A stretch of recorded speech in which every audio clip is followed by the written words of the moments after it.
Hello. Hello. Hey, Mr. Fulton. Thank you for coming in. I've got to get my lighting situated. It's just doing what you're fine.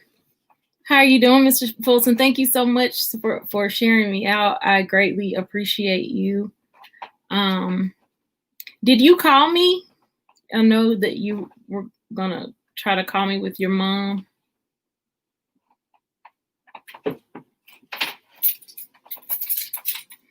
It's gonna be alright.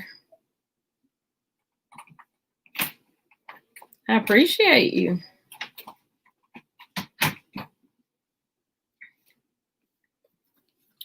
I gotta do better.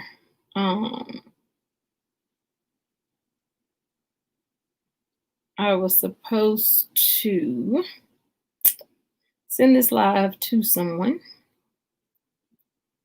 and totally forgot. Hey, CeeLo. I'm sorry, Mr. Fulton. Immediately when I got off the live, I actually went with my husband to where did we go? Target. One of my favorite places on earth.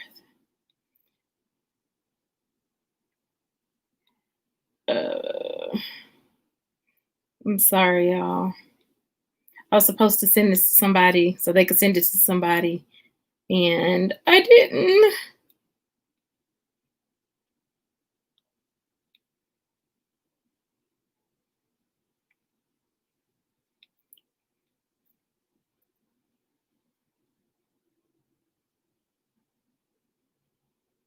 CeeLo, how are you? How are things going on your end?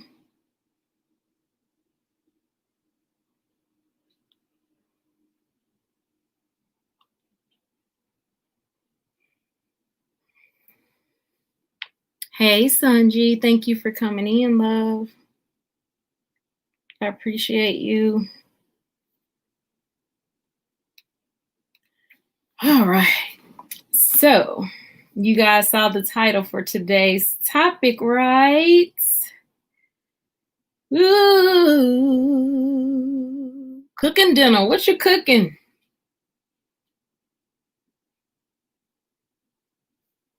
What are you cooking?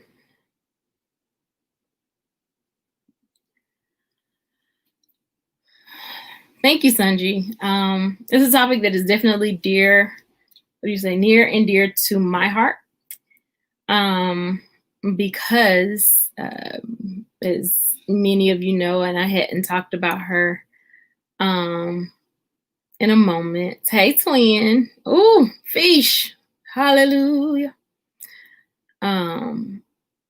Yeah, I'm probably not gonna eat anymore tonight after this live.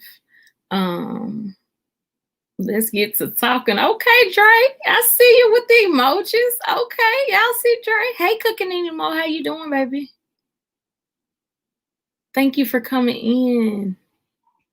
Yes, so this is a topic that's near and dear to my heart. I'm gonna try, if you guys are okay, to wait till around 5 to 7 minutes before I actually get into it. Just because I want to make sure that as many people that's in the room that can be in the room. Go ahead, please support Sylvia. I love her, so go ahead. Go ahead. I appreciate it.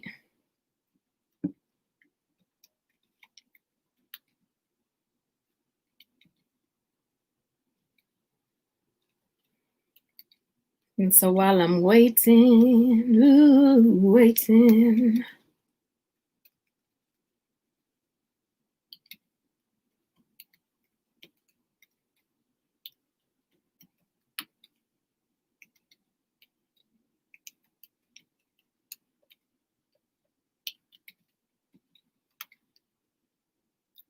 To Aisha's phone text message. Y'all know what? I think the phone is dead.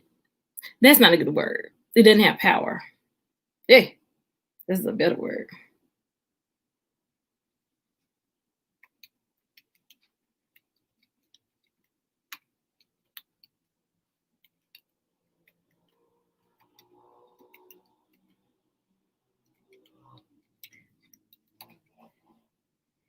Yeah, I'm really trying.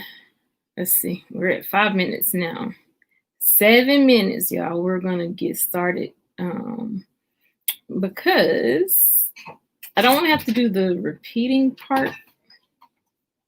What's up, babe? It's over there, but I think the phone is what do you call it? Not that one. It's yeah. It's gonna be all right. I just got off my son's first virtual school orientation, and the principal ended it with, I don't know if that's a rap song that somebody sings but the hook to it was, "It's gonna be all right." And I was like, hey, yeah, it's gonna be all right. I felt that thing. I know I had it in the basket because I saw it, but it's no telling. Sorry, Tony. Sorry, Tony. Hey, Motivate One. How you doing, love? How you doing? It's gonna be all right. Hey, that's something. Yeah, I know how you just catch something. Just that. Yeah, that's how that song did me. It's gonna be all right. Ooh.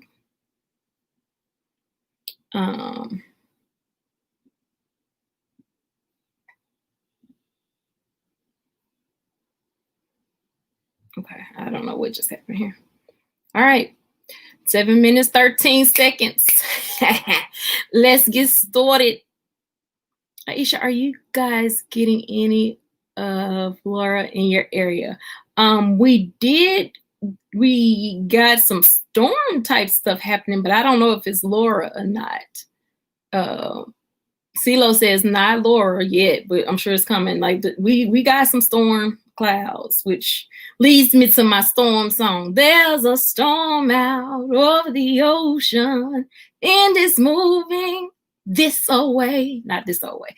If your soul's not anchored in Jesus, it will surely drift away.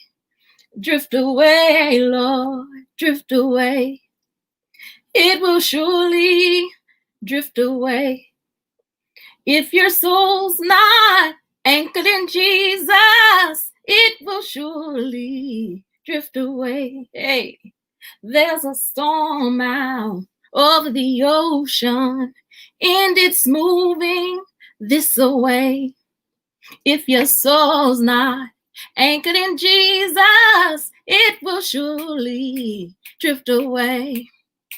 Drift away, Lord, drift away. It will surely drift away. If your soul's not anchored in Jesus, it will surely drift away. Yeah. Y'all, I kid you not, I sing that song every time it rains. Oh. Let's see here. Thank you to everybody that is in the chat. Got Mr. Fulton in the house, and he shared me out. Thank you so much, Mr. Fulton, for sharing me out. Forgive me for not having my phone charged. I do have your number, so I will call you after this live, if that's okay with you. CeeLo, what it do? Yes. Positive Tribe. Hey, y'all. Sanji, I'm so happy to see you. I've yet to email you, but I'm just happy to see you. You know, just happy to see you. Great topic tonight, near and dear to my heart for several reasons. Aisha, hello, sis. Have a blessed day. You too, cooking in a mo. CeeLo fixing some fish. Hey, twin. Tony. Hey, Expedition Greg. Thank you for coming in. Black Light Records. Ooh. Peter Lord. Peter Lord. That's how what's his name? Come on, what's the dude I like? Charlie Wilson would introduce somebody. Peter Lord. Y'all ain't ready. Y'all ain't ready for Peter Lord. Peter Lord. Peter Lord. I'm trying to make you motivate one. Thank you. Glazia. Am I pronouncing that right? Thomasock sister. Okay. Glazia. I gotta learn Thomasock. All I know is follow my Poe. Thank you. Good to see you. Good to see you. Good to see you. I have no complaints. Thank you, Expedition Greg, for sharing me out. Sanjay says, I've been around. I miss y'all too. But Sanjay, that says a lot about you, honey. You are not even a content creator. Like, you are a supporter. You are what I desire to be. Not in front of the screen. And when you're not around, people be like, hey, anybody seen something? Dallas County Scratchers. Iseashia, be right back. Want to share you out. Thank you so much.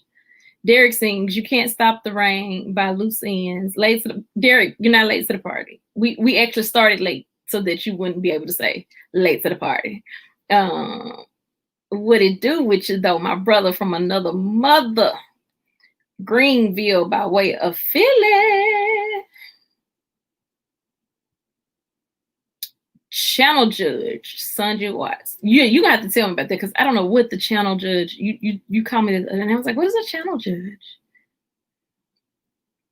I'm so happy to see you guys talking with each other. Yes, honey, and I'm so happy that by RV's page is up and working again. I have to get by to say hello.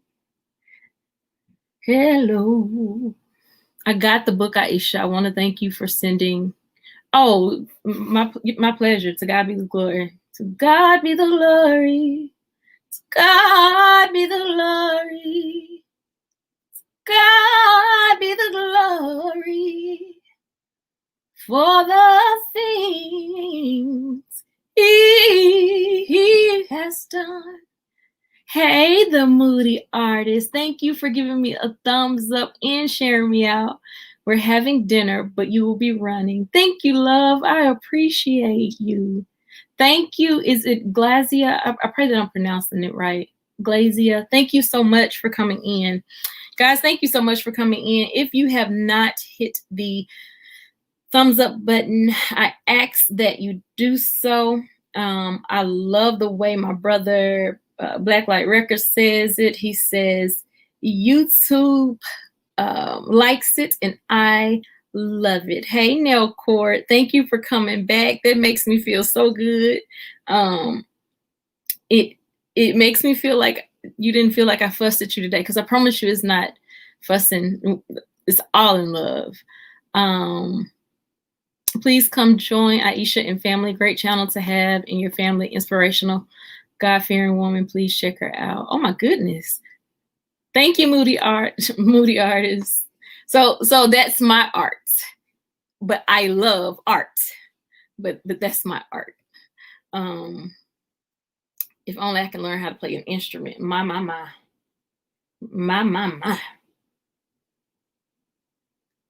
Sanjay says, I love our energy at Iseashia House. Oh, Sanjay, so you've been gone, but we are. Hey, Van Life Voyages. Hey, I was a school nurse for special education for 15 years. Woof, thank you. God bless you for it. Y'all, I did an all call tonight. And what an all call is I literally sent out a text message. And so I'm asking you right now, let's take about 3 minutes. Take your phones, share me out to any family member that you know that has a child in special education, functional skills, a 504, that's gifted, although all states do not honor gifted. Tennessee is one. And we're going to have a conversation every Tuesday until we can get until we can, let me pinpoint what are some of the common areas of concern for parents, teachers, and administration with the special education system in America.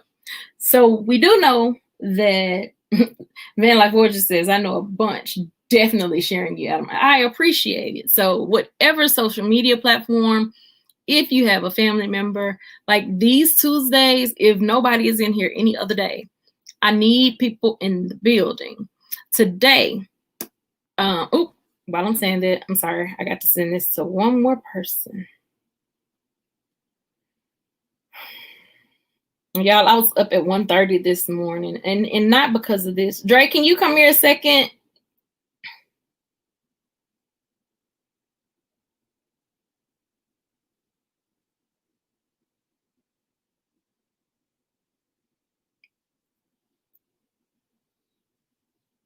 Dre.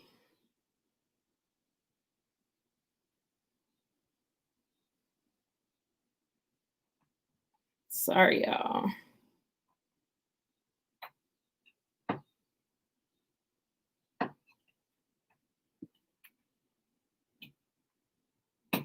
Ooh. He went across the street. Oh, he did? To give mama medicine. Okay, when he comes back in, can you have him to come here for me? Thank you. Hey, AW. Hey, Zing. You paint? No. The paintings behind me are actually all of this is my Bruce collection. And that would be Vermont paint. Miss Sylvia M. Dallas, thank you for coming into the building. Sorry that I missed your live. Gotta do better. AW, I'm so happy that you're in the building, and I'm so happy that you're on my team, and I'm so happy that I don't even have to ask you, but I know that you're going to be ready to help me prep for these next couple of Tuesdays. I'm saying couple of, but did y'all see the part 1 of question mark? Yeah, so if it takes us to doomsday to get this thing figured out, we're going to get it figured out, right? Because our children deserve more. Bruce collection, cool. I grew up with Boss Ross.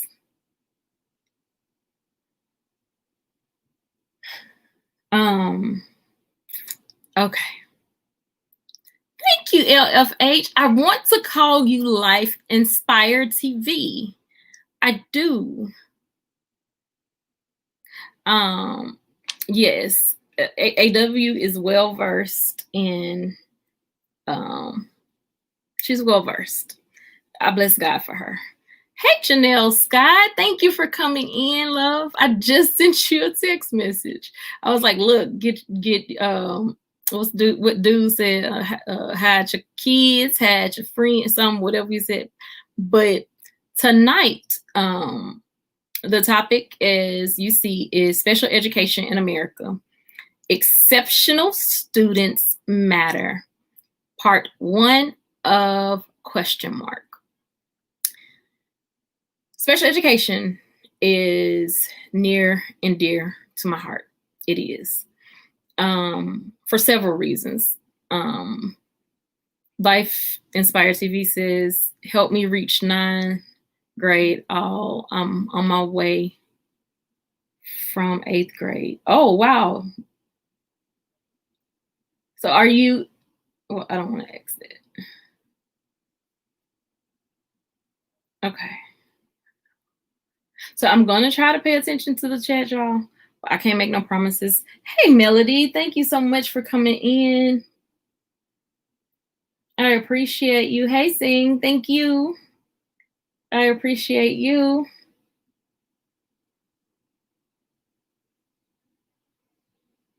Love, Faith, Hope, Inspired TV. I love it. I absolutely love it. I've been working on my British accent. I absolutely love it, love. I don't think I have it down pat yet. Okay. So tonight, where does my passion stem from? My passion stems from a place of all my life, I've never thought of disability, if that makes sense, or someone being different than me. I've never had that thought. It's just never crossed my mind. What are your thoughts on the Bible, the DSM host? Derek, I'd love to address that with you. However, because that's a totally different topic, especially since it's only been 7 years since the DSM has been revised, I'd rather have that as a totally different subject, because what we have to talk about tonight is school and what our children, and when I say our children, exceptional children, children with different abilities, need, what their what do you call it, what's required, and how often a system can get by just doing the bare minimum. Dallas County Scratcher says, my son has cerebral palsy. He's had it since he was born. He'll be 17 this year. To God be the glory. He'll be 17 this year. My brother also has CP. Vermont Payne says, my son graduated high school thanks to 504 plan. Good job, Vermont. Tony Damien, my son the same. I don't have kids. I'm almost 40. It's okay. 40 is not too late. My husband's mother had him at 43, 42, 43.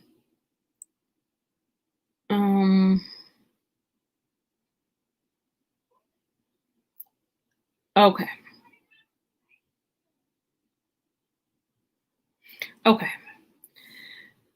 So growing up, Aisha never liked bullies. Let's put that out there. I'm an adult and I still don't like bullies. And that's why we're here tonight, Vermont.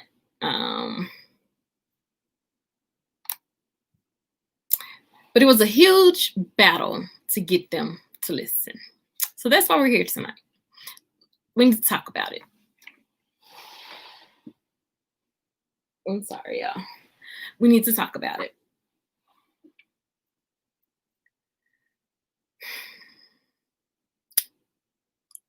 I grew up loving everybody. I don't like bullies.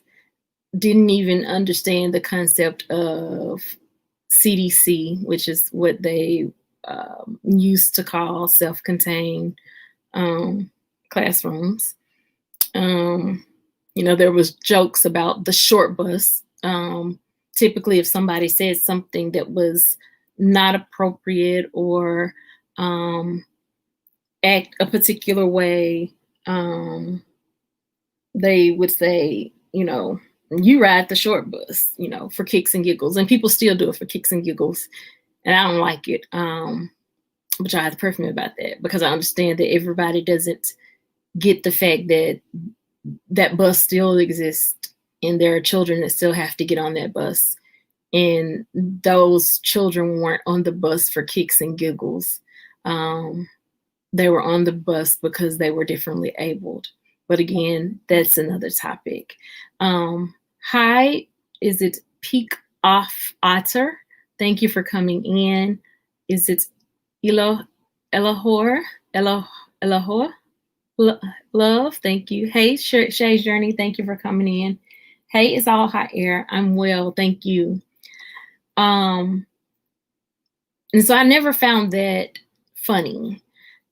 And then around 12, as I was going into my, what some would call junior high school, I was going into high school. At that time, we just went from, elementary to high, and our high school was 7 through 12. I was at a very diverse high school. So my brother was born at 12, stayed in the hospital the first year of his life. Hey, quick, so that I can show you. Do you mind grabbing that gray basket?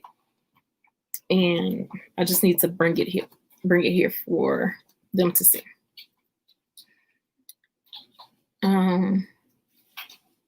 It's sad in Texas, it's online. Not every house has Wi-Fi. So are they not doing a hotspot? Which that's a whole nother topic too with virtual schooling. It will require a lot for you to raise it up to the camera. So guys, I need you to know how serious special education is to me.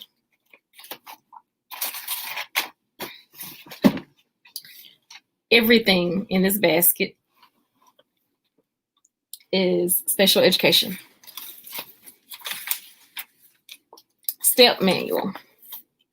There is a parent training center in every state. It has to be. It's federal law. Is there any rights law? Which I know he is in here somewhere. Yep. Nope. This is one too. Rights law.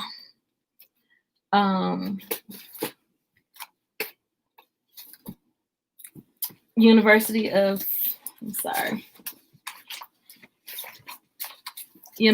Tennessee. Can you see? University of Tennessee went for the developmental children with disabilities. Intellectual disabilities. The state of the states in intellectual disabilities went to the disability conference in Washington, D.C. Which one is that? That's another rights law. Is the pipeline of prison book in here?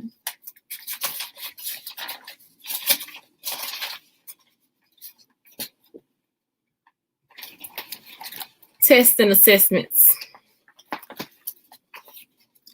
All about IEPs.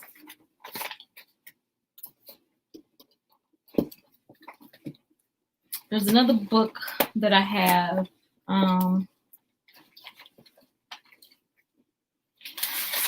It's not in here. Thank you. I just wanted them to see.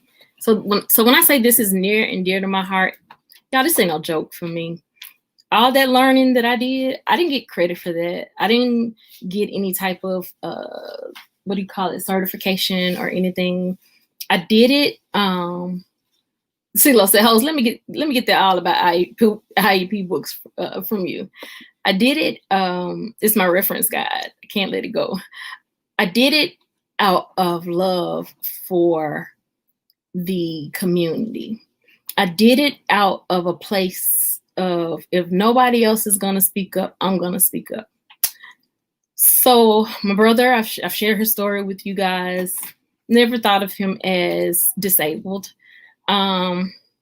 Just truly didn't. It never crossed my mind. It wasn't until I had my daughter and I was going to different conferences that I realized I was considered a sibling of a disabled child or whatever. And it was like they had all these conferences and stuff all throughout the years that I never attended because I never thought of my brother differently like that. My mama didn't want him on the floor. I'd wait till she left the house, sneak, put him on the floor, trying to make him walk. And he's walking with half a cerebellum. So, hey, I try not to put limitations, which I have to learn to do the same with my daughter. So when my brother graduated high school, he stayed until he was 18. It was 18 or 19. My mom didn't do the whole 22. And that was her choice. And so she did what she knew was best. I knew nothing about, I knew nothing about IEP meetings. Now, mind you, this is my brother. I knew nothing about IEP meetings. I knew nothing about the Department of Intellectual Disabilities. I knew nothing about any of that stuff because my mama handled everything with him.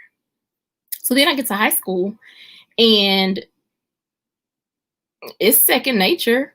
The school is right by Shrine, which is an amazing school here in our district for children with different abilities. And they would come to the school, do half a day at Shrine, half a day, at the school. We joked, we interacted, everything was fine. I graduated with a young man with no arms who ate with his feet.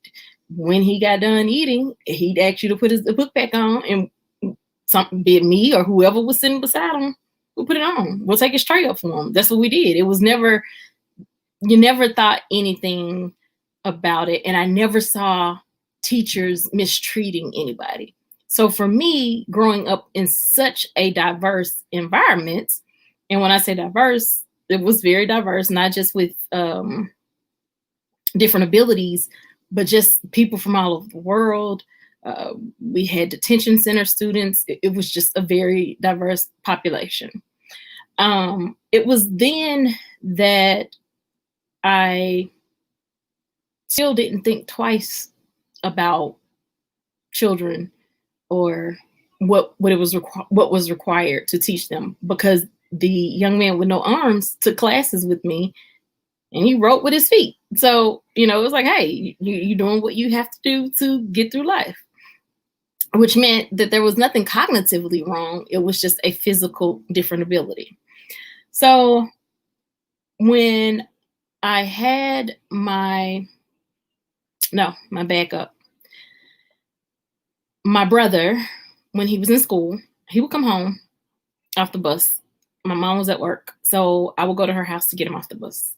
And with my mom, he would drop his clothes in the middle of the floor and go to the counter. And he sat there and waited on his food. Well, I wasn't going. You're going to pick your clothes up off the floor. So one day, he and I had this standoff, basically. And I'm like, I'm not fixing you anything until you pick your clothes up off the floor and put them in the dirty clothes, because I knew he understood what I was saying. He hit that counter and told me I get on his damn nerves. Now, he's nonverbal, but he said that real clear. And that's because my mama said it all the time. So he knew when to use it. He picked the clothes up, took them in there in the laundry room, went back to the counter, and I gave him his food. So for me, just the way of life. Never thought anything differently about it. Just assumed that the school was supposed to be doing what they were doing. Then I have my daughter, my fourth child, my angel. And I find out that she has autism. I find this out at 22 months. This is early, especially for a girl. So I want to know everything that there's to know at this point about it. What do I need to do? How do I get it done? I went in head first trying to figure it out. If there was a training, I went. If there was anything, I'm there trying to learn, trying to meet people. And that's when I started learning about IDEA and FAPE, which is free and appropriate public education, which is often referred to as, we have guaranteed you a Pinto of a vehicle, not a Bentley, which means that it just has to be appropriate enough for them to get through. Now, it's not that they can just totally look our children, but they have to, there's certain things that they just have to do by law. Now, I understand that schools are funded by the state and whatever city and county they're in. However, there are federal funds for children with exceptional different abilities, children that have IEPs. And that's something that we'll talk about later as far as breaking them down. So tonight's live is special education in America. Exceptional students matter. Over the last, since 2014, I've been an advocate in the disability community, different ability community. I have spent many nights on the phone with parents. I've spent many mornings at IEP meetings, never getting paid for them, never. It's just something that I decided that I would do and that I would try to bring back to my community, because some of the stuff we just didn't know was available. Some of the things we just didn't know how to go about getting what was needed. Let me give you two examples. One example here recently was a child who was in the 11th grade. The child had some behavior issues, but the child had experienced a lot in his lifetime. The child had some anger issues and has had them majority of his life because he's experienced a lot in his lifetime. But of course, you know, when you go through school, your record goes with you. You're kind of marked how you're marked. It is what it is.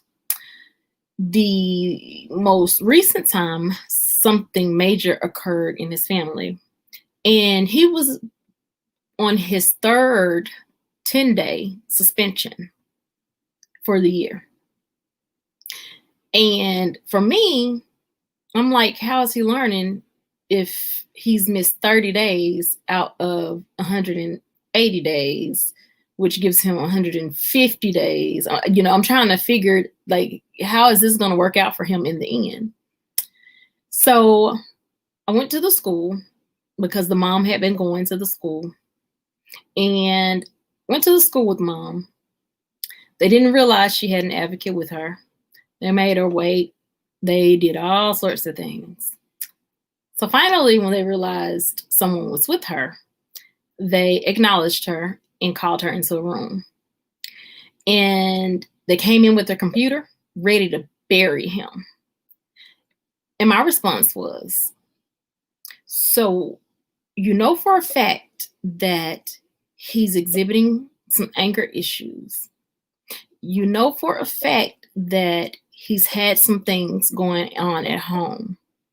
Nobody put in a referral for this child to be checked out by the school psychologist, because whatever it is interfering with his schoolwork. I was told that they don't do that in the 11th grade. My response was, are you sure about that? I was told yes. I said, can you put that on paper? And the conversation then changed.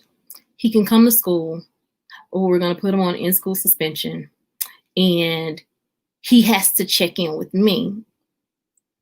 And I pray that when I say this, that I don't offend anyone, but I need you to understand where I'm coming from so that we can see this from a full picture. He has to check in with me every week. Now, this was a white woman condescendingly speaking to him, with no respect whatsoever. Now, you already have this angry young Black man who has gone through a lot. When I say a lot, father died, watched the father die, took care of the father before dying, lost a brother, went through a lot. So truthfully, it's something that a woman wouldn't even be able to really handle, let alone a white woman. And I'm sorry if that comes across wrong, but we got to be honest about it right now, because you're talking about a kid that's been raised in a predominantly Black neighborhood. So he's not looking at this woman as someone that wants what's best for me. And the fact that she was talking to him in such a condescending tone made me feel like he ain't gonna come to your room every Friday just because you told him to come to your room every Friday. You've not even said anything to show that you care. He's not going to open up to you and share any information with you. So we got through this. Again, if I offended anybody, know that I'm just coming from a place of facts. Y'all know that I love everybody. This is a safe place for uncomfortable situations, but we got to be real about these situations. So we're talking about it. And I'm in no way saying that a white woman cannot help a black male. No, that's not what I'm saying. What I'm saying is this young man that dealt with that type of trauma and the way she was condescendingly talking to him, she was not going to be effective. And truthfully, no woman was going to be effective. He needed a man, not just a man, but a man that could grab his attention without belittling him, make him feel like a person, and make him feel like whatever he was feeling mattered, and helped him articulate what needed to be articulated. That's one. The other issue that we have, and this is just me tonight, we're just gonna put out issues. I'm sorry. Let me back up. Y'all know I don't do this to get paid or anything like that. Yes, I do have a Cash App, and yes, my operations team we've had that whole spiel.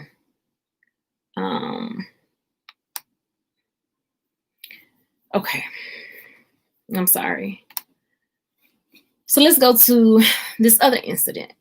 Young girl, first grade. She's been suspended about 4, working on her 5th time. Each time she's hit an adult. She's in foster care. She's been molested. She's been beaten. She's been just taken advantage of. First grade. So anytime someone touched her, her reaction was to hit. And hitting is 0 tolerance. So therefore, you get suspended. This little girl did not have an IEP. This little girl did not have a 504.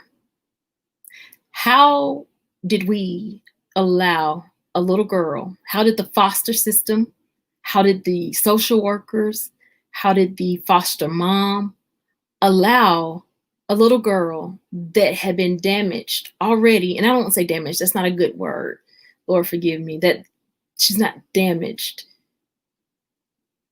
terrified already in such a short term of life, you have nothing in place for her to be successful at school. So when I learned of this, I speak to the foster mother. I'm like, we need to get her an IEP. She calls her case manager and says, someone informed me that I need to get her an IEP. I'm standing right there. The case manager says she's not going to qualify for one because of her grades.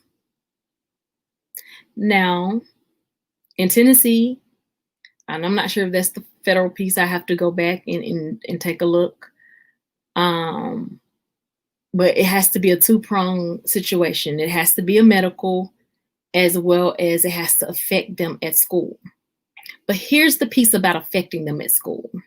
They're looking at the fact that this little baby is still making A's and B's. She's still affected at school if she's been suspended and not able to get the work that she needs to get.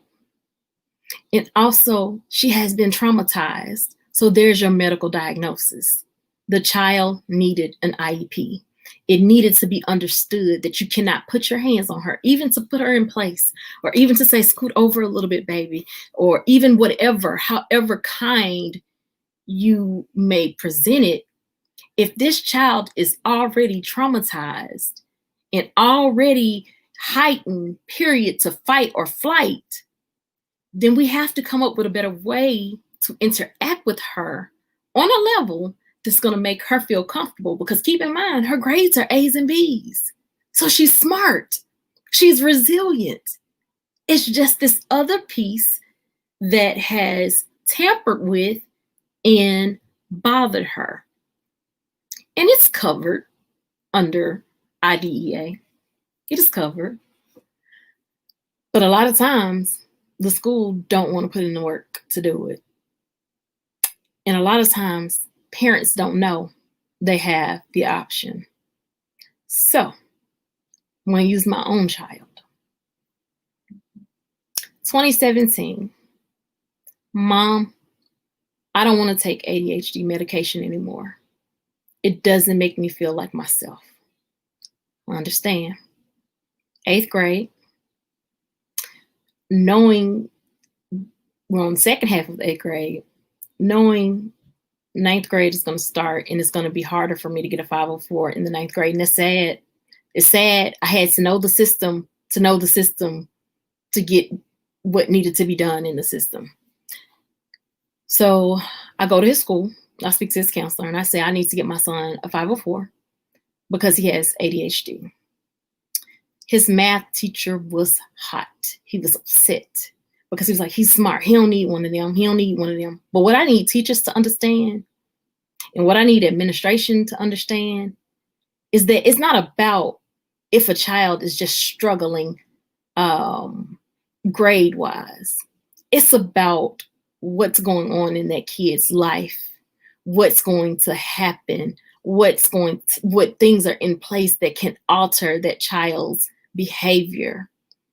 So, never has to have a 504 before then because we handled the ADHD piece at home. You get your medicine before you go to school, you're good.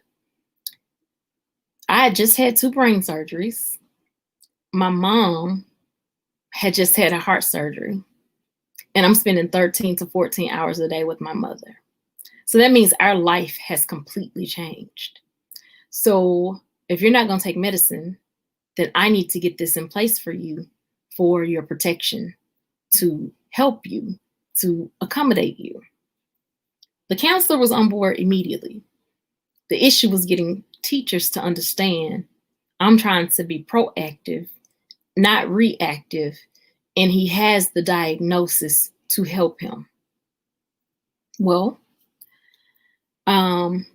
with much pushback, his 8th grade year, we were able to get his 504 in place. When we went to high school, the 504 that was in place wasn't sufficient, but it's okay. It was already in place. So at this point, you cannot take it from him. One of the greatest things that I could have ever done, because there's no way I could have expected that year to go the way that it did. But my mom spent a lot of time in the hospital. There were a lot of scares of her passing. It was a lot. And so if I didn't have that protection in place, my son could have fell through the cracks. But again, if parents don't know that they have this option, what's happening to the children? Explain to me why I'm in Washington, D.C. at the, what do they call it?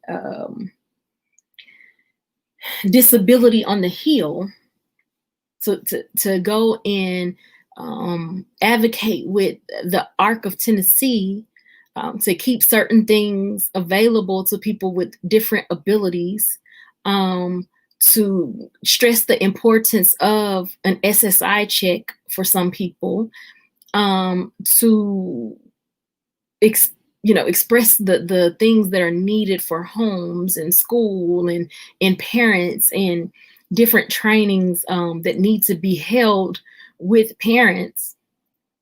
There's a booth.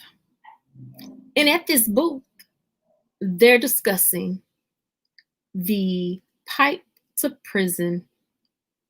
No, I'm sorry. What's the name of the book? Is it the School to Prison? That's what it is. School to Prison Pipeline. I have the book.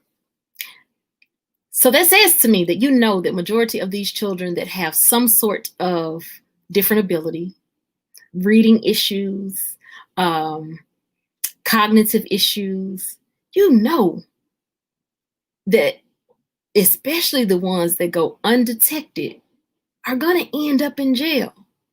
Why is school to prison pipeline at the National Disability Day on the Hill in Washington, D.C.? Why?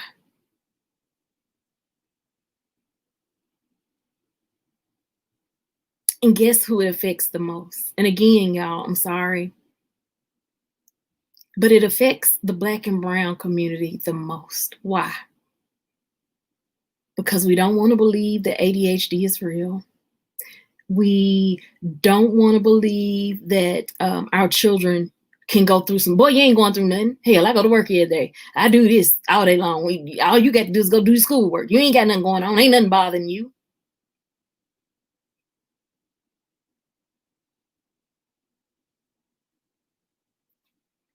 And so we put all this pressure on the school, right? Because the school is supposed to do what the school is supposed to do. But as parents, we got to do what we're supposed to do too. So with that being said, I'm going to read these comments. And then I'm going to open up the line. And my purpose for opening the line tonight, what I need from you, be it a parent, be it a teacher, be it an administrator, you don't have to tell me who you are. How can we get better at child find, one, because that's federal. We're supposed to the school is supposed to find these kids. How do we reinforce what each child needs? Because even these children now, the SPED students that will do virtual homeschooling, guess what? Someone's going to be sitting right beside them. If that has to happen at home, why doesn't it happen? Why doesn't it happen at school? I understand that inclusion is necessary. Absolutely. Absolutely, inclusion is necessary. Explain to me how one teacher with 20 to 30 students in her classroom, and that's just on a primary level, but if we go to secondary, he could have up to 5 classes a day with anywhere from 1 to 10, 15 students in the class with IEPs. How is that one teacher supposed to know thoroughly each child's accommodation, as well as teach the students that don't have those needs? How? Without any support. How? If we're going to do inclusion, and I think we should, let me say that first and foremost, I think inclusion is absolutely necessary. Every teacher needs teachers' assistants. Depending on the class size, if you have a class of greater than 15, there needs to be a teacher and a teacher's assistant. Anything over 15 students, there needs to be one teacher and at least 2 teacher's assistants.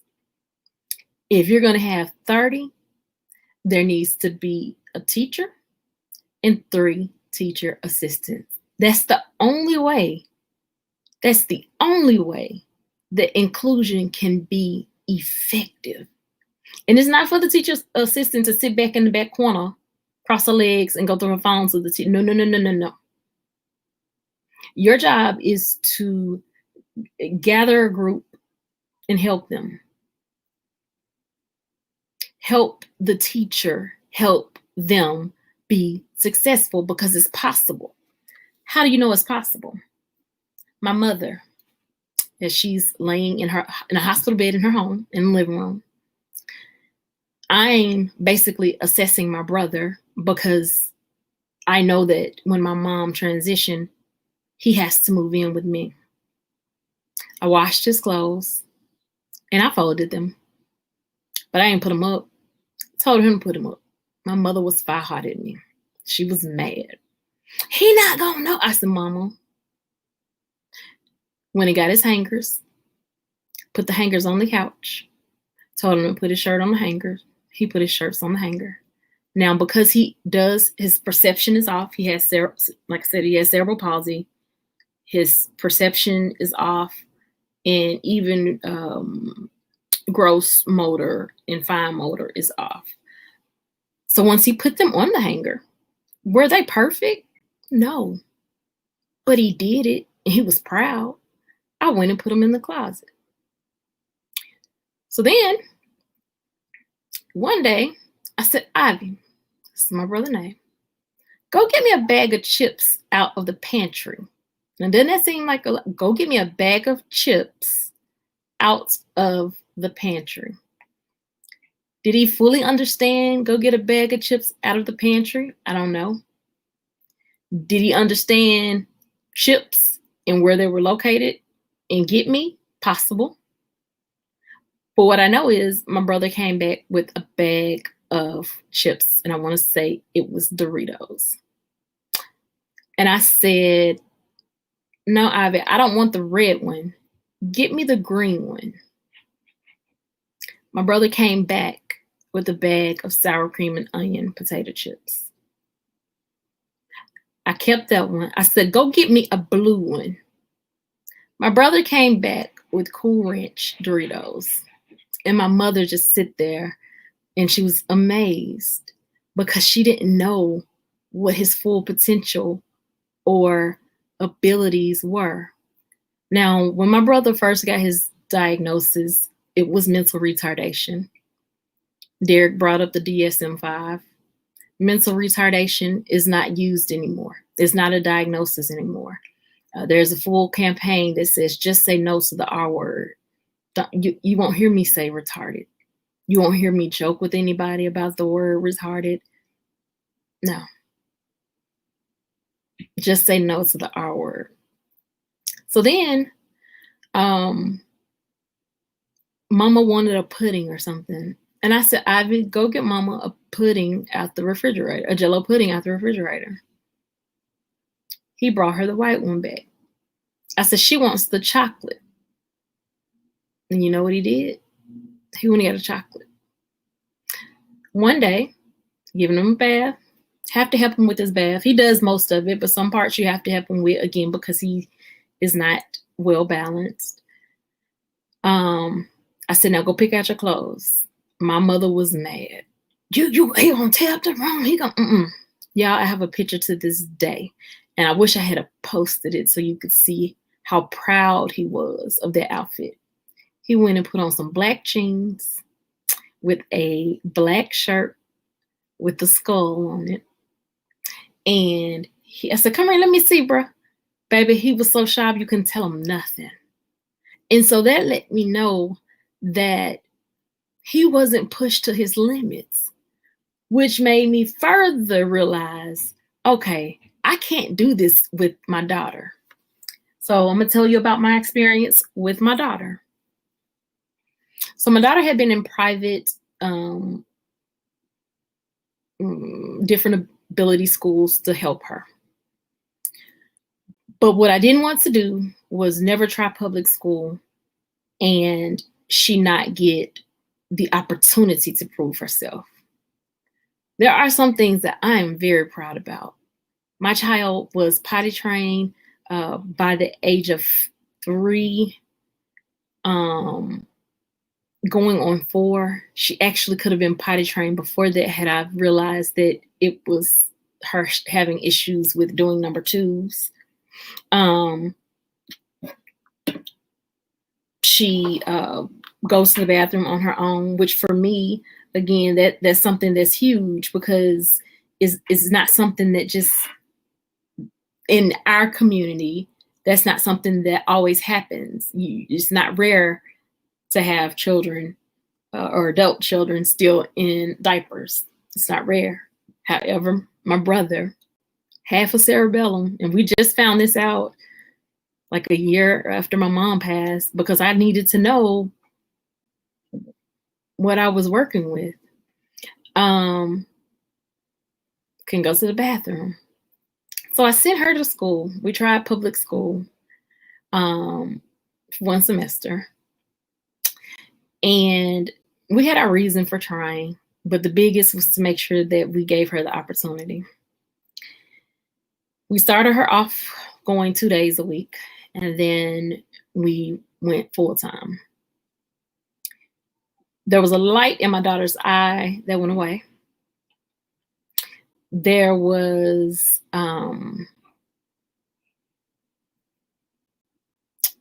accidents and regression with going to the bathroom. It got so bad, y'all, I couldn't even take her to school. My husband had to take her to school. I couldn't do it. It broke me to take her to school. And she was at a good school. And you may say, well, if she was at a good school, yeah, the best that we had to offer, she was at a good school. So one day, my husband takes her to school. It's test taking time. You guys know it's time to take tests, these standardized tests. He goes into the room and there are 3 strangers in there, a substitute teacher and 2 substitute teachers' assistant. The issue with that is majority of these kids are nonverbal. One has a peg tube. Several of them are not potty trained. And you have somebody in here that don't know these kids. So my husband is like, what's up? Because I'm going to take her back home. Well, one of the little boys in the classroom with her ran up to my husband, holding himself. And my husband was named. So he said, look, what's up? You got to use the bathroom. As soon as he said that, the little boy took off running to the bathroom. My husband asked the substitute to watch Destiny while he took off running behind the child. The child ran into the boy's bathroom, but I guess the stall that he could reach was occupied. He ran out of there to run in the girl's bathroom. He's like, no, come back. And so my husband had to hold him up so that he could use the bigger stall. 1, what if my husband wasn't this amazing man? What if he wasn't? But 2, who in their right mind would put strangers in a room with children who can't speak for themselves, that need someone to speak up for them? So one of the young ladies that typically is in the room had been pulled to proctor testing. My husband was like, well, I'm going to take her home. They're like, no. She's coming into the room. But the sad part is, as great of a school, and it's a great school, a hidden gem, as great of a school as it is, it's not good enough for exceptional children. So we got a problem. And it's not a new problem. It's a problem that parents often just get tired of. And once they fight the journey and finally get done with it, it's like, I'm done. I can't deal with it anymore. Well, I'm that parent that is relentless. And my child is not in public school. She's homeschooled. Because I can't allow public school to break her. I can't.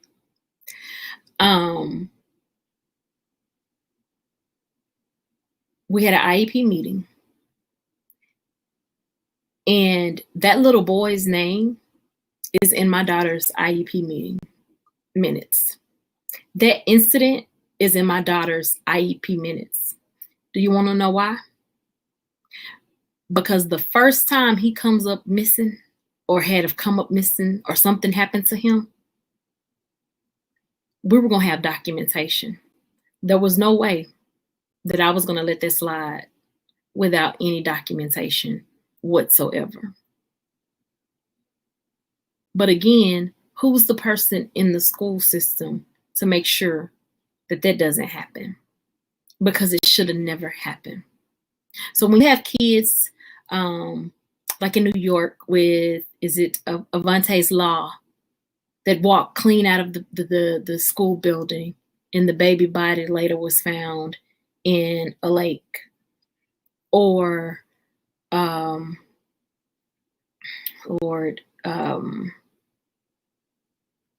the child whose mom threw him over the bridge, and everybody, I don't see things the way everybody see things. There were several signs that mother put out that I'm not mentally okay. Several. And they went ignored.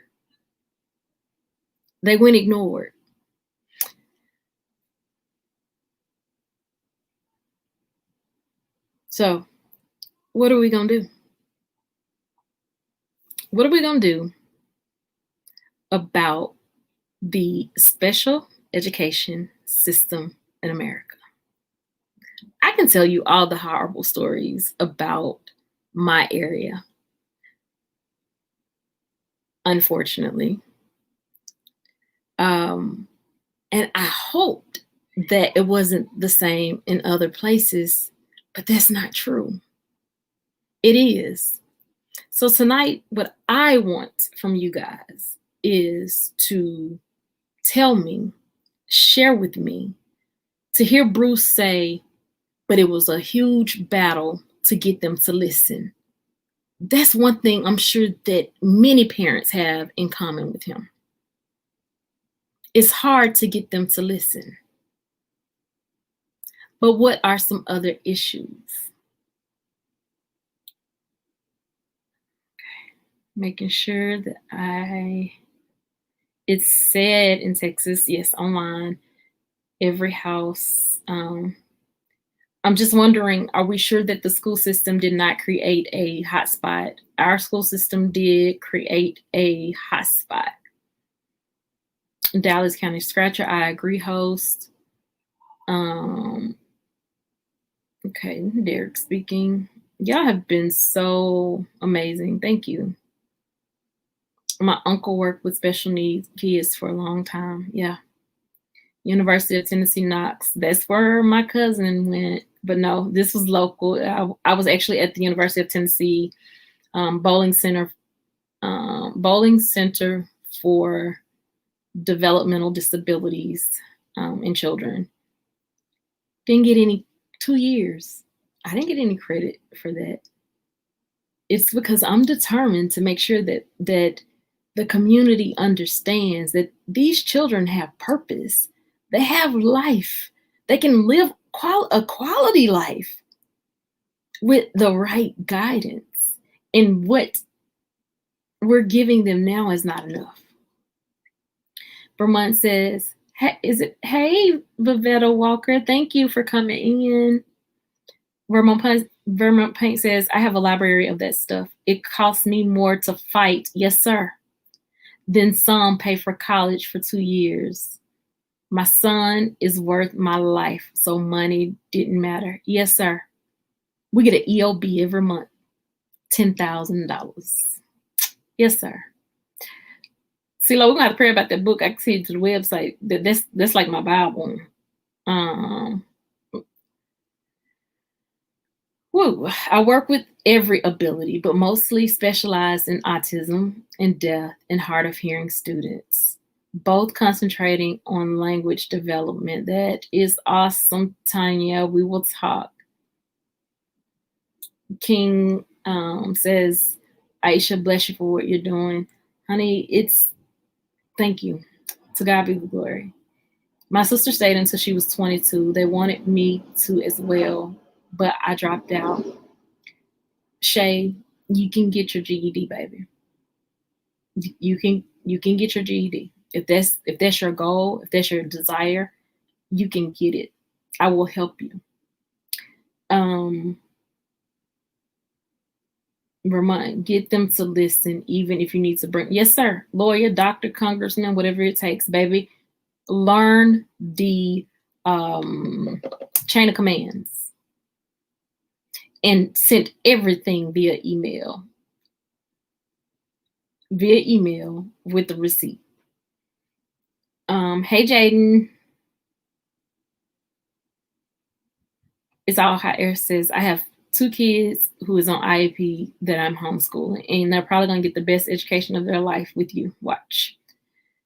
Do you have donations to help your cause? This is going to make me cry. No, I do it from the heart. No.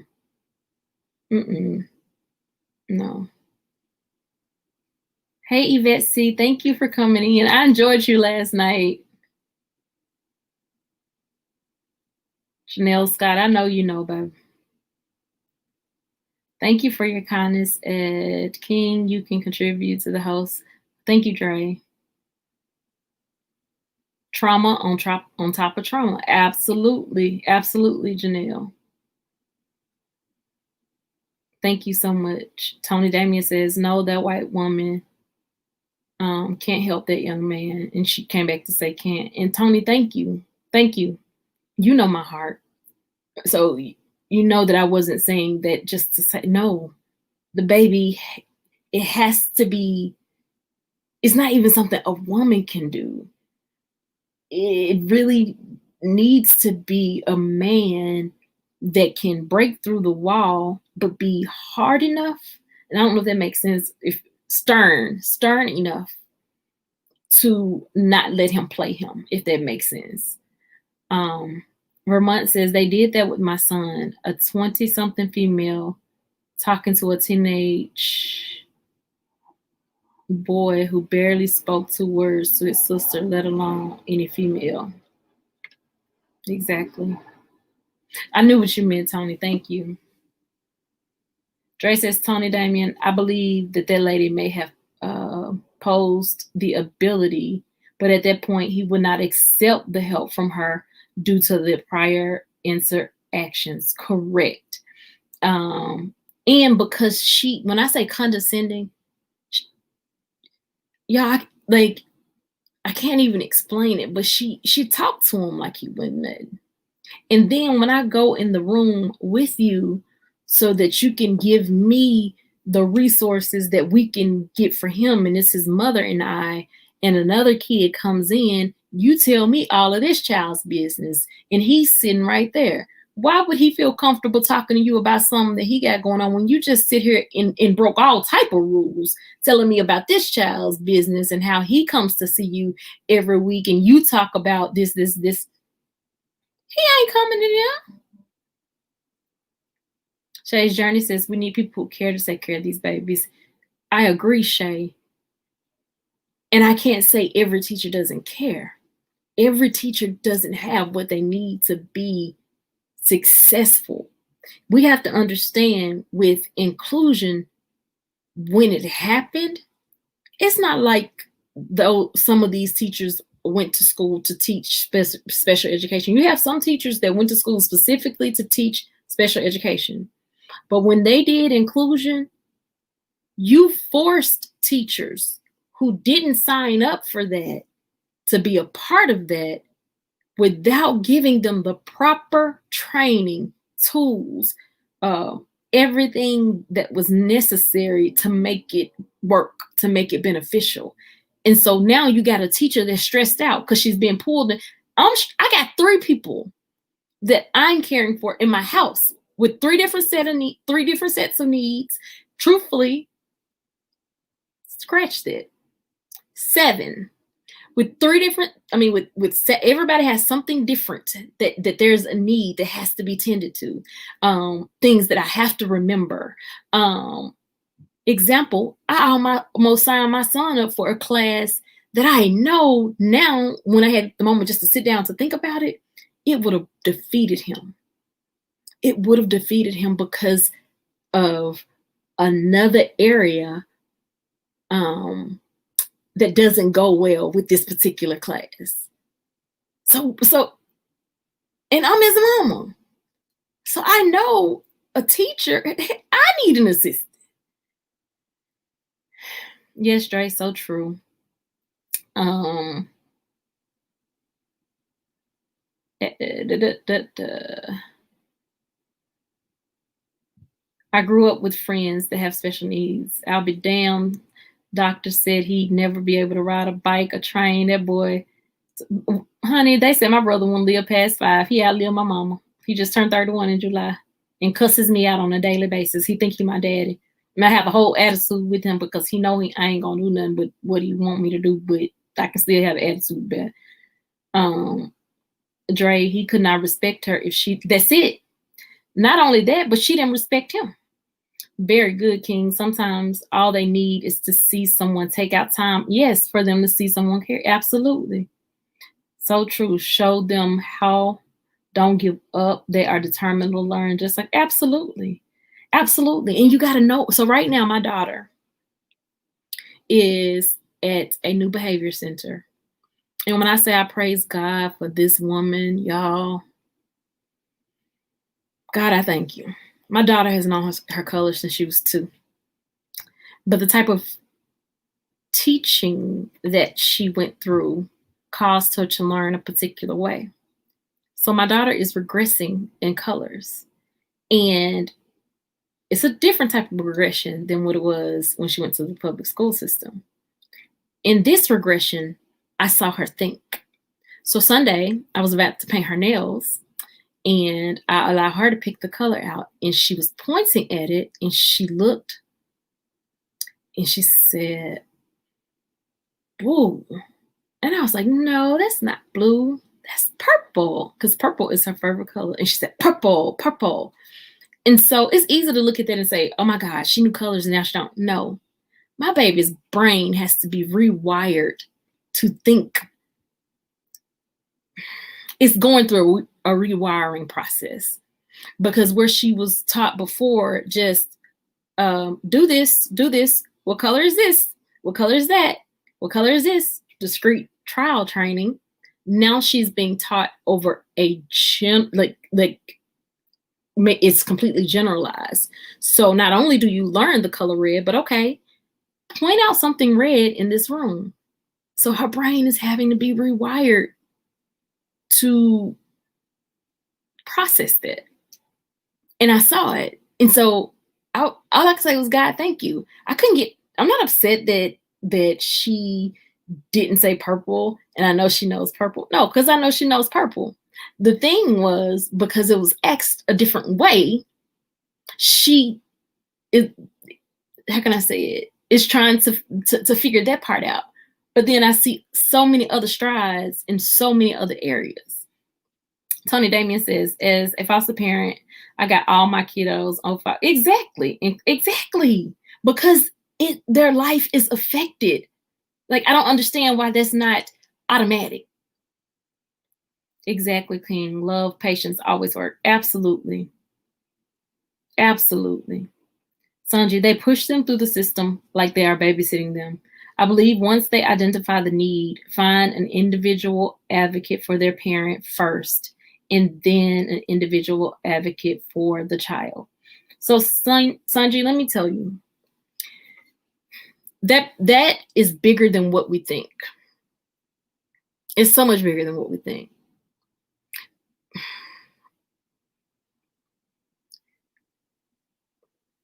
A child with intellectual disability, in I'm just going to use an experience. 3 children, all 3 of these kids had intellectual disability. Their grandmother reached out to me because they live with their grandmother and she has custody of them. Guess what? Grandma has intellectual disability too. So grandmama can advocate. Grandmama gonna go to that school. Grandmama's gonna make sure that they get what they're supposed to have. But grandmama don't have a full understanding of what they're supposed to have. So as long as they're happy, fed, coming home, their grades are looking decent, then grandmama ain't got no quarrels. She thinks that they're getting what they need. So in that case, I personally feel It's the school's, state, somebody responsibility to ensure that that family, that set of children have a case manager or something to see them through school, that somebody that's not employed by the school to see them through school. The other piece is, as a parent training advocate, where I've gone to teach parents, inner city, I've had trainings where there's one parent there.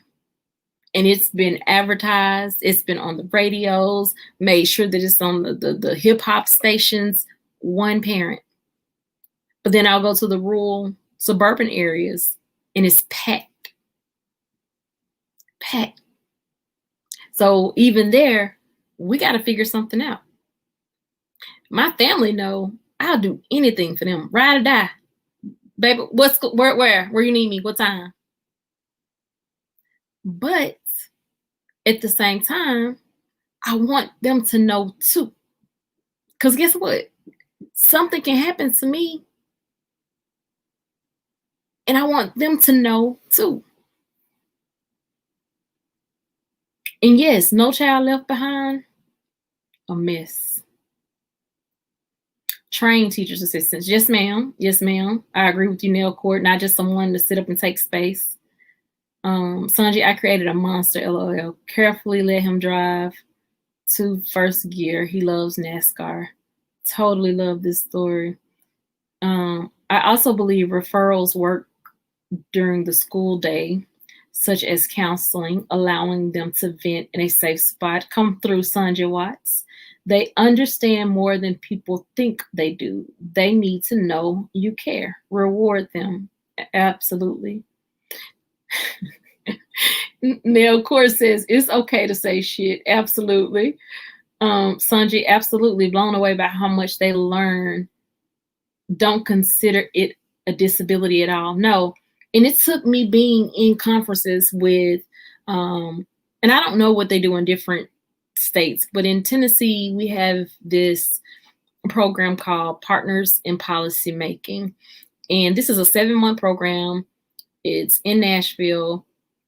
It's actually paid for by the Department of Intellectual Disabilities. 1 weekend, training a month, 7 months straight.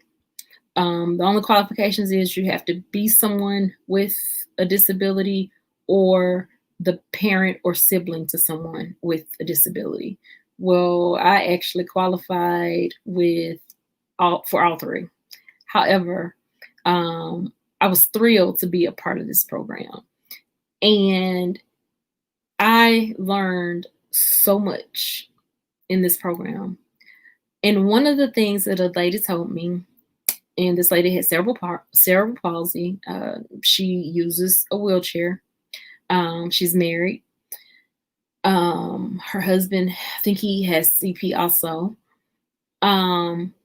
She doesn't like being called wheelchair bound. She says, my butt is not glued to this chair. I can't get out of this chair. And she says, don't reference me as disabled. Disabled is a car on the side of the road waiting for someone to pick it up. And from that point on, I'd been saying differently abled, because we all are differently able.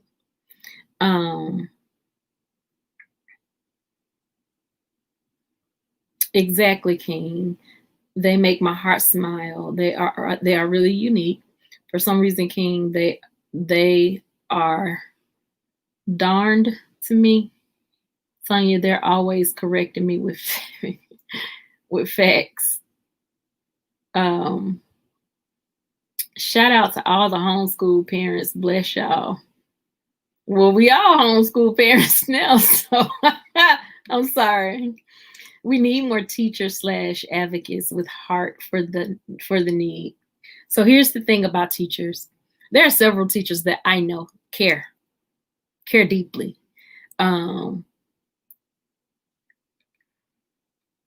They're not going to jeopardize their job to speak out about something. They do the best that they can. Sandra says, yes, a case manager with adequate training. No, not a grandmother. She's tired. Could be generational. Absolutely. Absolutely. Vermont Payne says, my son calls himself differently weird. And if that works for him, that's just like children with autism. Some children prefer, especially those that can be verbal, prefer to be called autistic. I don't call my child autistic. I just say she has autism. But there are children that can speak for themselves and they reference themselves as autistic. There's nothing that I love greater than a self-advocate and someone that can speak up for themselves. I think a lot of things are underrated. I was watching I don't know if it was My Disability Life, My Something Life, but it was a Down syndrome couple and they loved each other. They wanted to get married and they can get married, but the mother didn't want her to get pregnant.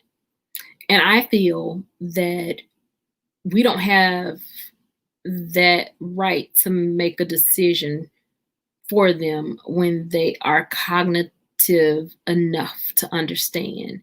Just because their IQ says 70 doesn't mean they can't take care of a baby. Let me tell you, I saw a lady do it and her husband do it, and they were a family of 8, and those kids stayed clean, fed, work done, no problem. So we have to be careful about even judging that.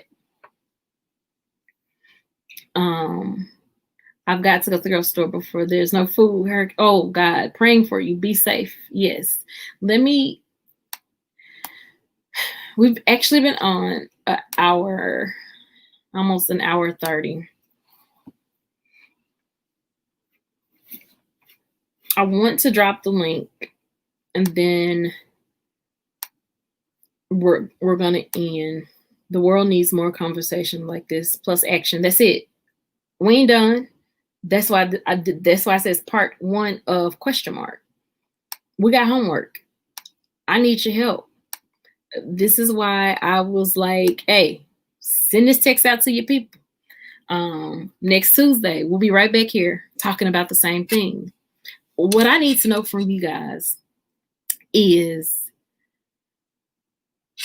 and I also put my email address in here.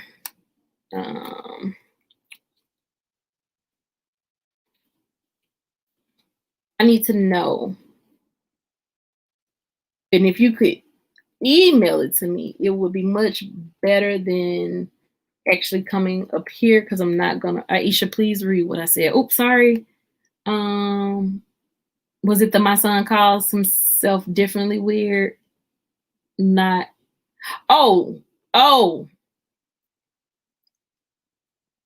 Vermont. I'm sorry. I read that wrong. Tell your son that I am too.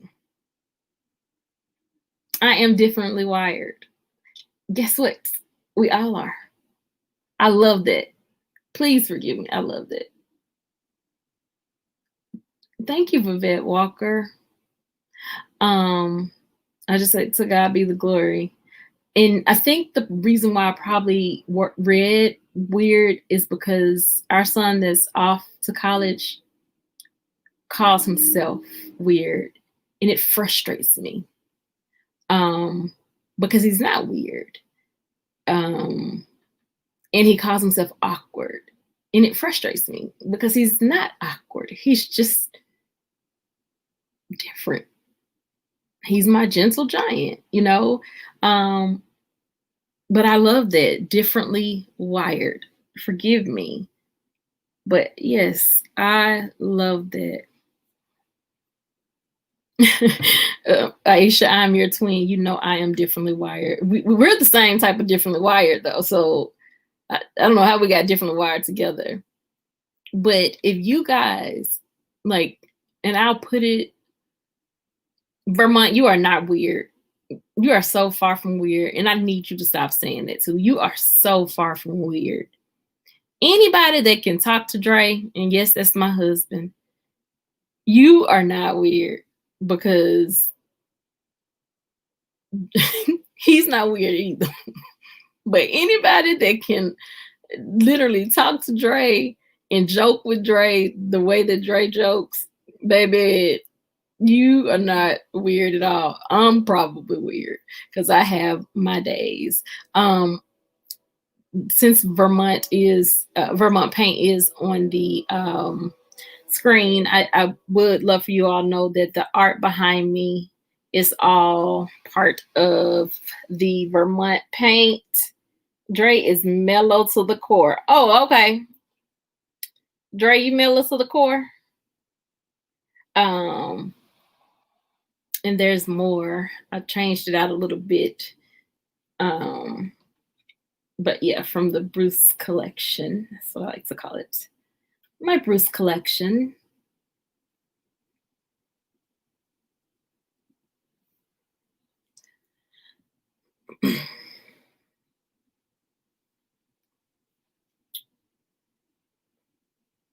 I did provide the suggested disclaimer.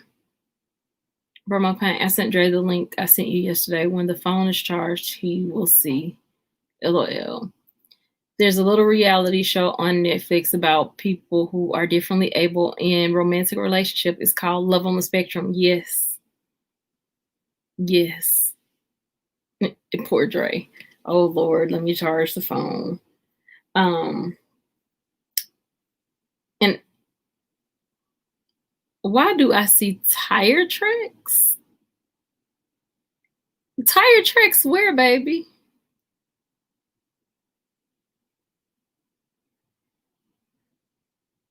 Oh, I don't even know. Him running to the phone probably to charge it. Vivette Walker, I admire and respect parents that have the patience, love, understanding to deal with children with challenges. The truth is, we all have we all have challenges. Hey, Modest Nation, thank you for coming in.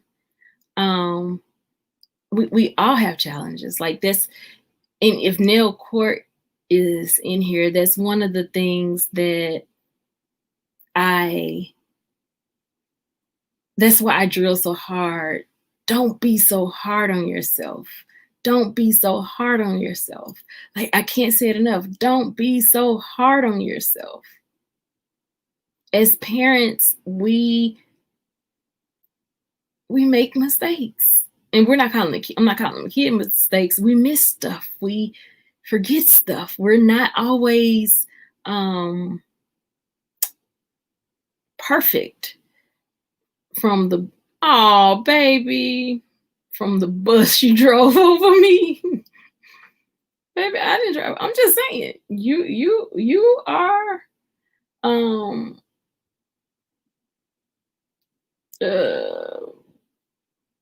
hilarious. I thank God for you though, that he chose you to be my husband. I think the one part that is overlooked, I think the one part that, y'all, if I don't hurry up and get my glasses and the place is closed tomorrow, I think the one part that is overlooked is Tony, is emotional challenges are not often taken into consideration. And guess what? They have to be. There's a category. Give me one quick second because I want to make sure that it's not just Tennessee, but that it's federal too. That for emotional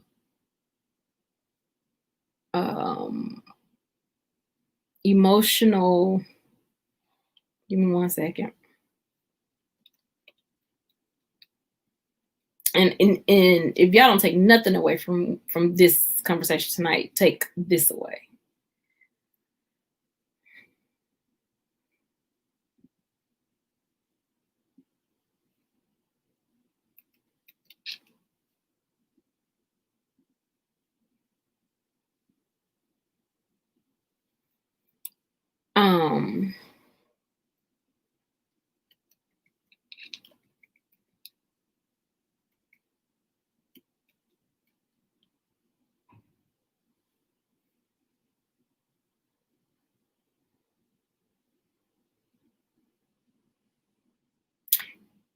under the federal law, there are 13 categories for a child to.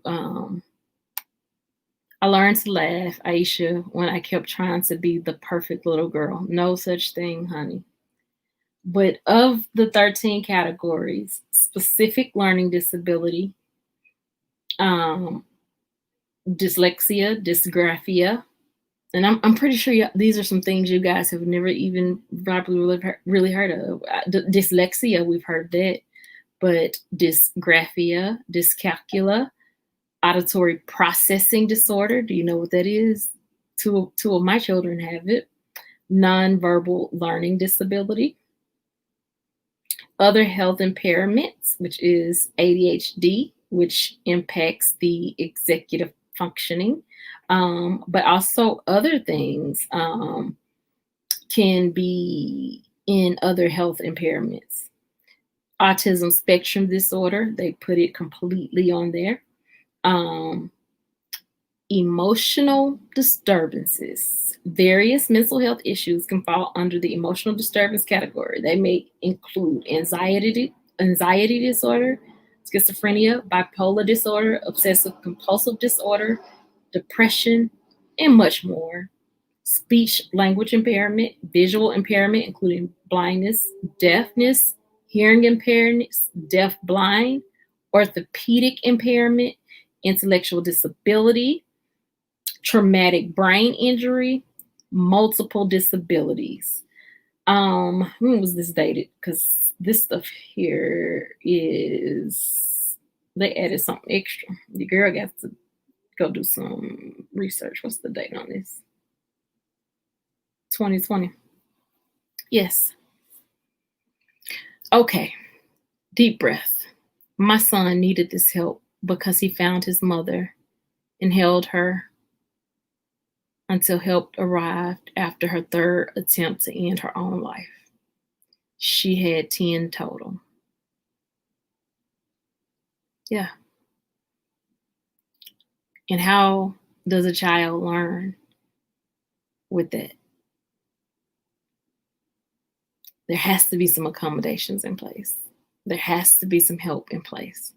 Right now, one of the concerns that was brought to me by multiple parents, and it was so refreshing to speak to a parent yesterday that was like, let's just do this. I mean, we almost got a committee together, ready to find funds, go through meetings, budgets, and figure out where we can make cuts, and then take it to the school board and be like, here, this is what our children need. But one of the biggest concerns, and it makes me sad because when I went to pick up my son's school device or whatever, one of the security officers said, my greatest fear and worry is for the SPED kids. School security officer that doesn't even typically work in the actual schools. More at like the administrative level, but still, he made this statement. Wow. And Bruce, I commend you. I commend you for making them listen. I commend you. The concern has been, they hadn't told us what school is going to look like for them, how this program is going to be, Here's what I found out here. The parents that contact, the parents that send emails, the parents that create paper trails are the parents that get what their children need. The parents that don't, their kids don't. And I have a problem with that. I can't have my kid over here with all of these things that help him or help her. And then there's another kid suffering with some of the same issues and nothing.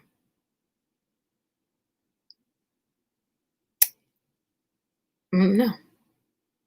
And that emotional piece, I think about when my son lost his best friend in October. I thank God for his counselor. I thank God for, his band directors. But what made me super sad was one of their friends didn't go to the same school. My son didn't go to the same school.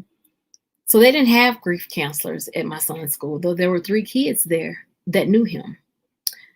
They didn't have grief counselors at the other young man's school. Just so happened, we're coming back from the funeral. The young man asked me, could he stay at my house? Of course, I'll let all the kids stay here if that's going to keep him out of trouble. Sure.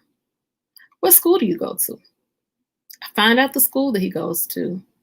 I know the principal. I know a bit of the staff. I reach out to the principal. I let her know, hey, he lost his best friend, and I mean from childhood. I don't know if he's been acting a little different at school or not, but I want to let you know this. Woke up the next morning, the very next morning, and he lost a teammate.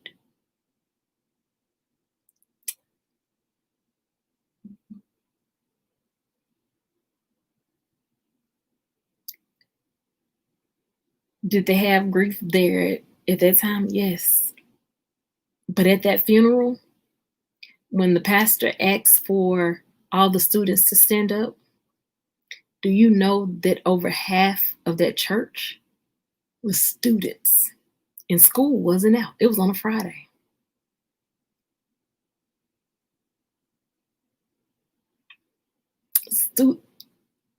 School went out.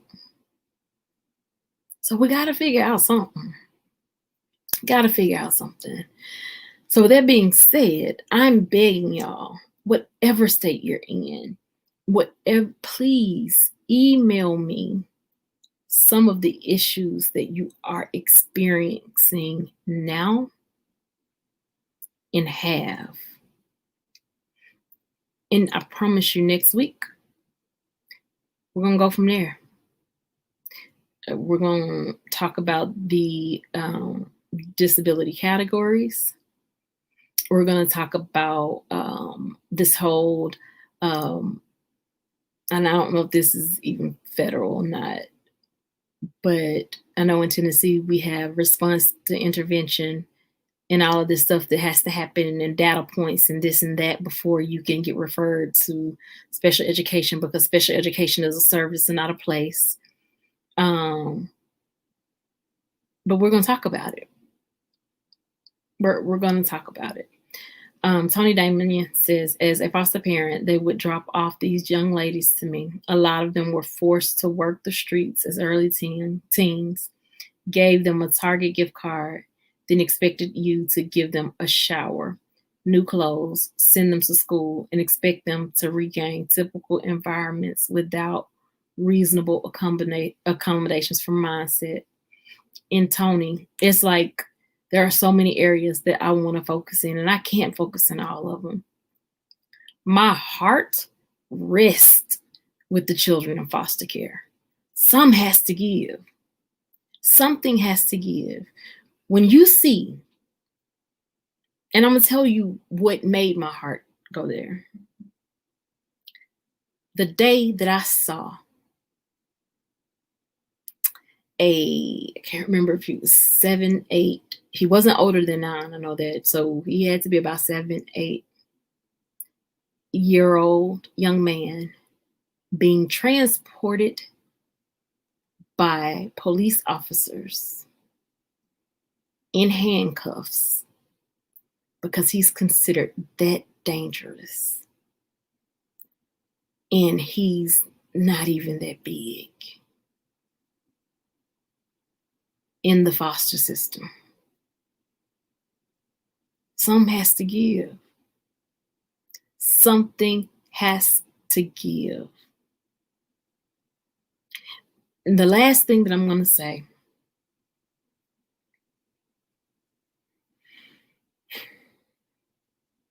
and this is not me being on a political tip.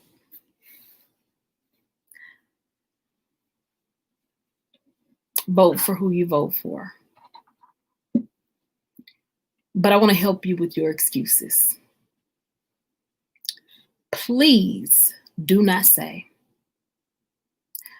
I am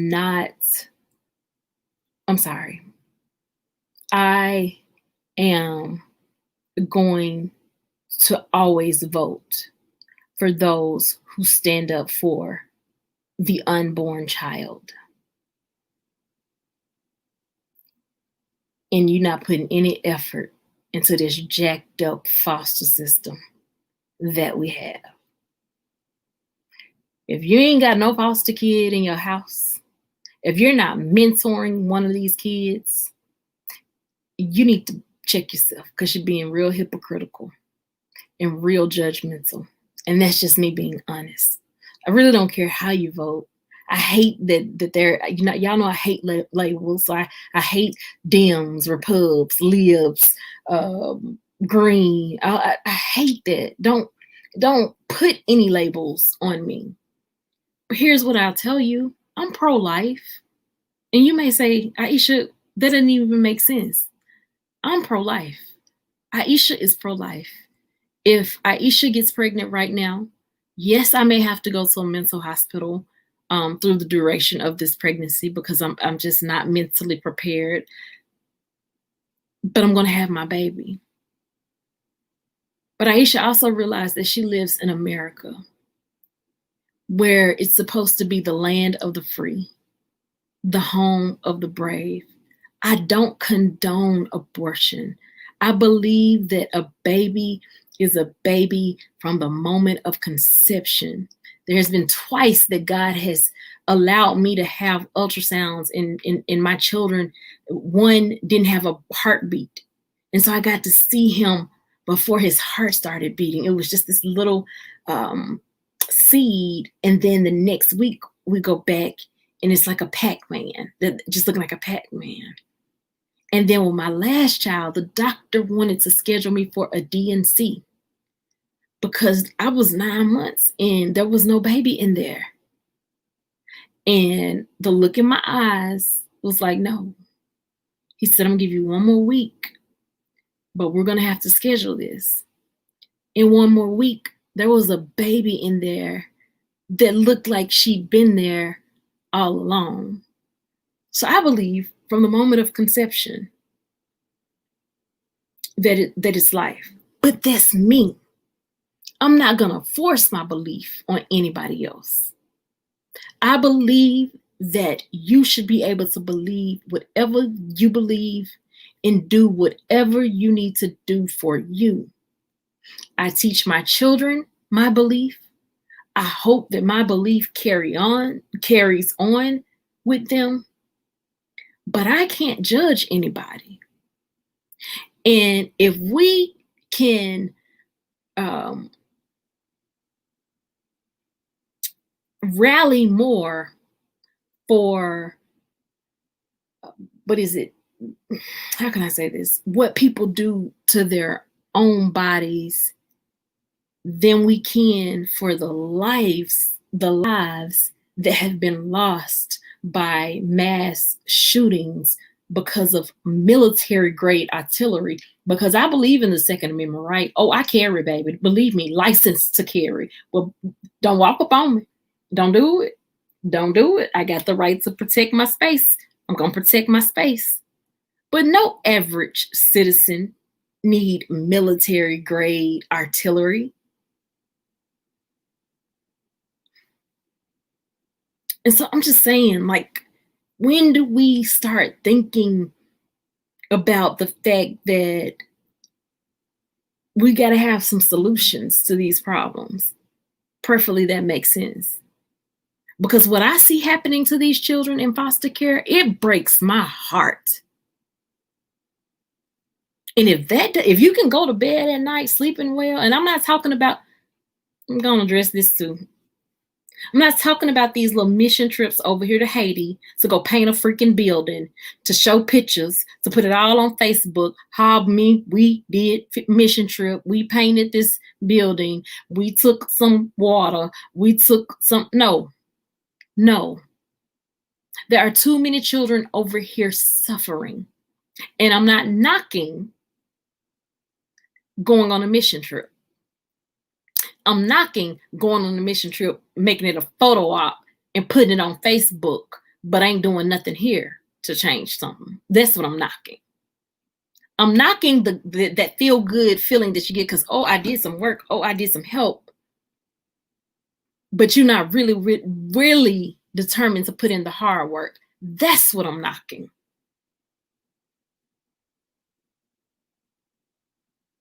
So before you judge a woman who's in whatever situation, whatever predicament she's in, and best believe if it's somebody I know, I'm going to encourage life because I believe that every seed that is planted has purpose. I believe that. So that's going to be my encouragement. But once that person's decision is made, I'm not judging them. I'm still going to love you. I'm still going to love you. I'm still going to be here for you. I'm still going to walk you through the steps that I know that you're going to have to walk through with regret.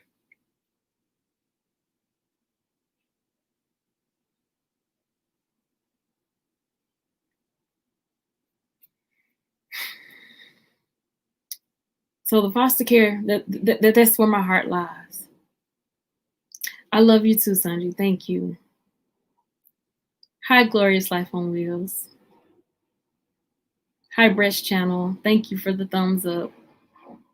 Glorious Life on Wheels. It would take me until next week to list all of the things we have experienced over the last 15 years dealing with trying to get appropriate service, not just half-baked babysitting services. Glorious, please text me because what I want to, email me because what I want to do is just like, I'm not going to expose any names. I just want y'all to email me not even the child's name, but male, female. Actually, that don't even matter. Yeah, it does. Because I need to see. The girls often go without support. And if you could just list the things that you had to go through to get the services that were needed, if you can list the fights that you're still fighting, if you can list the issues, the state,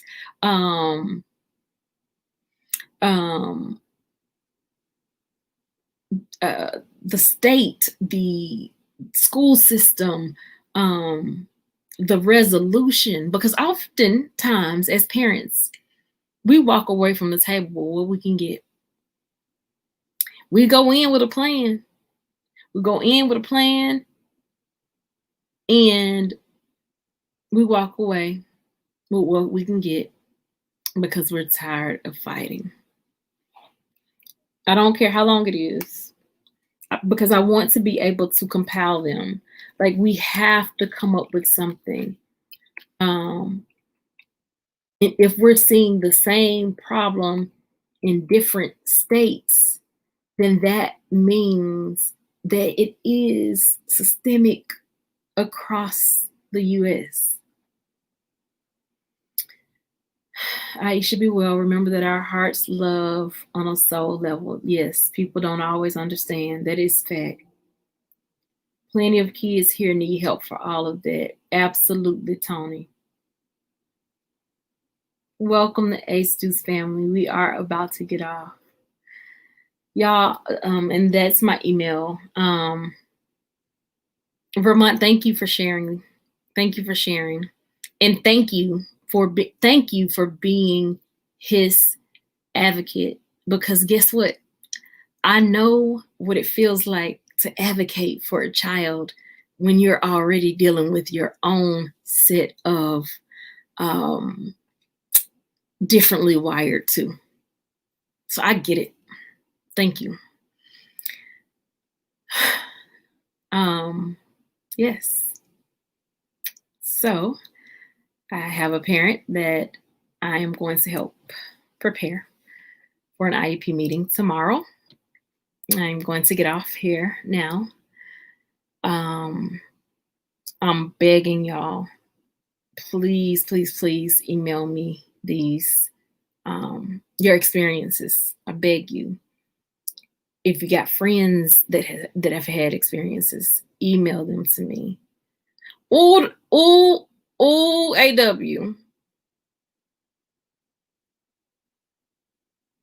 Do you see my face?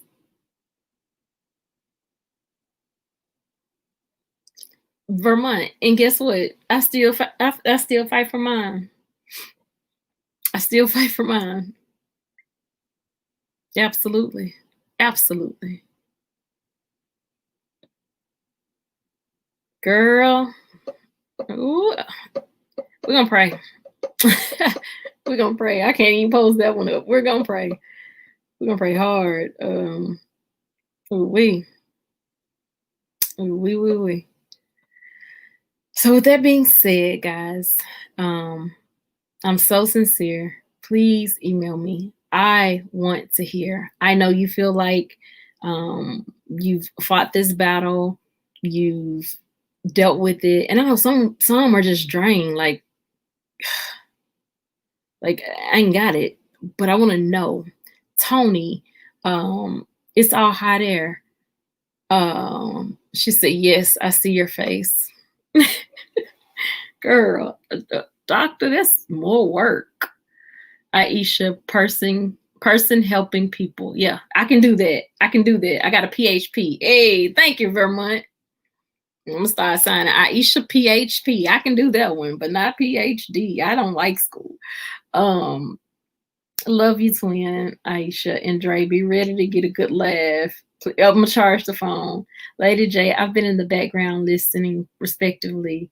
A heavy topic with issues yet to be dealt with in the school systems abroad. Absolutely. Good night, everyone, and be safe. You too. Thank you so much, Lady J. I appreciate you. Thank you for coming in, the Ace Deuce family. Tony will do and we'll be ready. Oh my God. Good night, everyone. Y'all, thank you for this time. I am so sincere about you guys sending me emails. Not only that, but tell me what you want to hear. And what I mean by that is, I ain't gonna just tell you what you want to hear, because I'm gonna be real with you too. Like I just told you about the inner city parents. I had one. So we're gonna talk about it. But what you need to know, what are your struggles? If you are struggling right now, that takes precedence for me. I'm not going to wait till Tuesday. If you are struggling right now with your child, email me. Tell me the school system, the county, the issue that you're having, the child's grades, any type of behavior, all of that, and I will help you. And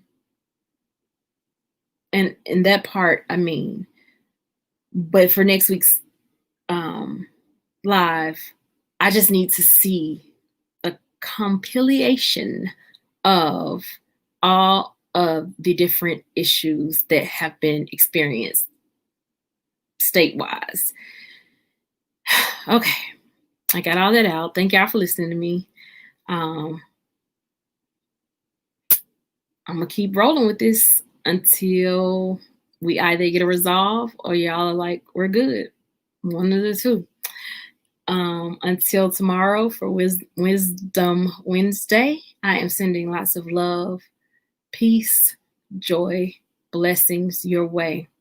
You are your child's voice. You are your child's greatest advocate. If your child is dealing with any sort of different ability, any sort of disorder, it is your job as a parent to read it thoroughly. This is something I'm giving you. Read about it thoroughly, learn about it thoroughly, learn what some challenges could be. Google, research, how can this whatever affect my child at school? See if you see any of that happening. If you do, email that child's teacher, copy the principal, set up a meeting, and go from there. 4 things that I've given you. Y'all have an amazing night. I look forward to seeing you guys tomorrow for Wisdom Wednesday. Love you guys. Sleep well. And yeah. It ain't over until God says it's over. It ain't over until God says it's done. No, no, no, no, no. It ain't over until God says it's over. It ain't over until God says it's done.